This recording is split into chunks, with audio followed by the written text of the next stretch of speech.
All right, here we go on another episode of the Medical Practice Marketing Podcast. My name is Matt Coffey. Thank you again for all of those who attended the webinar that we did last week. We had a lot of folks on it. I was amazed that we had a short window to alert people about the webinar, and we had some great response. And thank you again to all those people who attended. If you haven't been able to get onto that, it's a great webinar. It's an episode behind this. So if you want to review that, we have a replay for those who are interested. Today we're going to talk about something that's been coming up quite a bit actually came out of that webinar, which was cost per lead. And these are the most important things that when we speak to practitioners, what they should be thinking about when either hiring a person to help work with them, whether it's an agency or a specific person that will help build their marketing strategy, or if they're trying to do it in-house, and what to think of. There are really three components, and we're going to talk about cost per lead today, but the other most important things you need to think about are cost per acquisition and conversion rates. And we've had a couple of discussions on this before in this podcast, and one of the things that I've kind of highlighted is to understand your numbers. A lot of agencies, or a lot of the things that we kind of run into in the field are other medical practices complaining that they don't know what's going on, they don't know what they're spending and what they're getting out of it. And this is really interesting. So one of the practitioners I spoke with the other day had mentioned that they had listened to a previous podcast, episode 97, where I talked about how to triple your lead flow, and we went through how to tune your sales funnels. And that's really kind of how this whole discussion started. So sit back or stand up or run or whatever if you're on a treadmill right now. But the real digestion of this material, I think, is going to blow your mind, because these are the things that when I had this discussion, there was just, skyrockets going off. Okay, I get it. I finally get it. Right. So what we try and do when we manage a campaign is we manage the process of trying to get a cost per lead. So you put money into Google or Facebook typically, and then you want to find out what it costs to get a lead in. Now, a lead could be typically an email or a phone number or a full contact form. So that might include some information. And I'm going to go through this real quickly, but what I want you to think about is what you're doing if you have a spend, especially in Facebook and Google, what you're getting out of it. Because a lot of people just put money in, they get the phone ringing, they kind of assume, hey, if it's busy, everything's working, but that doesn't really solve the problem of trying to figure out what are you doing and getting out of it. And that is really what we're going to talk about today. So stay tuned right now for this really cool stuff. So what I've done is I put up a whole list of different things that we work on. This is a partial list. I just had enough room on the board here to kind of list the things that we work on typically in the medical practices we work with. I'm going to go through them, and I'm going to give you the cost per lead. So that's basically the offer, the cost per lead, meaning that that's what it costs to get that person's information sent into the practice. So let's start. Acupuncture leads. Averaging, we're $13 in Facebook per lead. We're not running Google ads in acupuncture right now. They haven't been effective. Botox, we are seeing $25 per lead in Facebook, $105 per lead in Botox. Now, why would you say, what's the big difference? Well, competition-wise, there's a lot of people doing Botox ads, so you have to spend a lot more money to get the lead. The leads probably, as opposed to Facebook, could be more qualified. And again, that's another discussion. We're going to talk about cost per acquisition. This is just cost per lead, getting the leads in the door. Cool Sculpting, $30 in Facebook, $139 in Google Ads. Again, this is the average that I'm seeing over the last couple of months. Laser hair removal, $136 in Facebook, $63 in Google Ads. So now we see a flip-flop, right?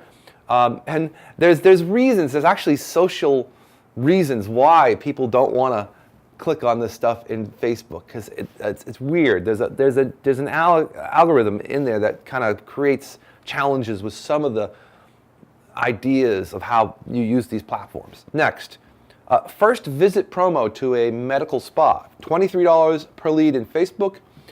We are not running this in Google Ads. It's not that we're not finding it productive. It's just that we're really just concentrating first visit strategy in this sector because the most Google Ads are very specific to a quadrant, and that's kind of an omnivore quadrant.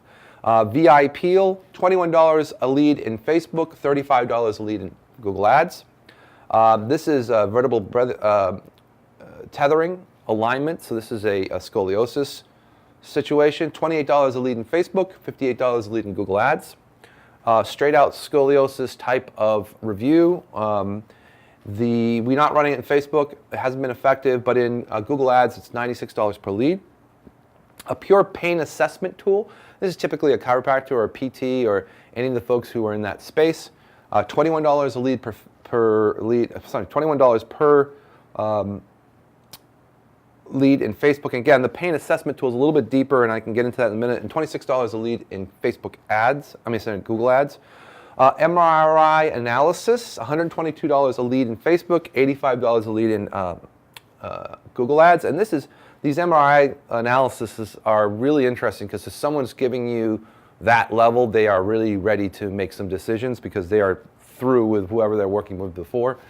That's why those are really a primitive form of kind of like, I'm ready to go. 20-minute fertility overview or 20-minute fertility call to talk to someone over the phone. $25 on Facebook and $39 in Google Ads. And then we have a hormone assessment, $21 in Facebook, and we have not run that in Google Ads. So just general. I mean, if you think about what you're spending and you're not knowing these numbers, or at least not knowing general, like, yeah, it should be around 30 bucks a lead for cool sculpting in Facebook. That really is something you're going to have to think about. And that's what we do for a living. We tune these engines, right? These are all our sales funnel strategies. We're tuning these to get better results and more qualified post cost per acquisition. Again, this is a cost per lead. That doesn't mean you get the client. That means you get the lead, right? When you get that lead, whether it's a phone number, a full contact form, an email, whatever it might be, it's up to your team, or if we're booking directly on an appointment, to schedule them into the book and then get them into the office. And that's, again, cost per acquisition is a different number. So that's going to be something we'll talk about in the next episode. So there's a couple of things you got to think about. These are mature campaigns. We've been working on these for months. So numbers may vary if you just start. The other thing is that it depends on your area. It depends on your offer. So each one of these has a sort of offer strategy behind it. And there's some variances in here. There's dollars off in some of the cash ones. There's, again, I couldn't go through every one because I don't have time, but everyone's going to have a little bit of a different offer. There are different, really interesting correspondences to the quality of the area that you're marketing to, depending on your demographics, obviously, and really what are the specifics of what you're doing from a quality perspective at your practice. So people will look when they go to the offer, with the landing page, does it give authority, is there trust? All these things kind of mount up to cost per lead. But at least this gives you an idea of what we're finding. And these are very interesting numbers. I'm sure you're thinking in your head right now, geez, if I could, do 100 cool sculpting leads at 30 bucks, that's a lot of traffic, right? Well, remember, there's one thing you have to understand. This is over a period of time. So it's not like you just put money in and then all of a sudden the leads come out. They drip in some sort of fashion that's dependent, again, on the area and demographics and so forth. So remember, this isn't just a game of putting money on the table and it comes right back. These happen over time, and it's mixed in with other ad strategies too. So we've got lots of things to kind of consider when you run an ad campaign other than just trying to figure out the cost per lead, because that's just one piece of it, and we'll get into cost per acquisition and conversion rates in another episode. All right, I hope this helps. We'll see you out there. All right, thanks for listening. This has been a Customer Bloom Medical Practice Marketing Podcast. If you are interested in getting your practice started with a really great strategy to bring in patients, get your branding set up, all the things digital, please contact Customer Bloom at customerbloom.com/start, and we'll get you a customized package just for your practice. Again, customerbloom.com/start.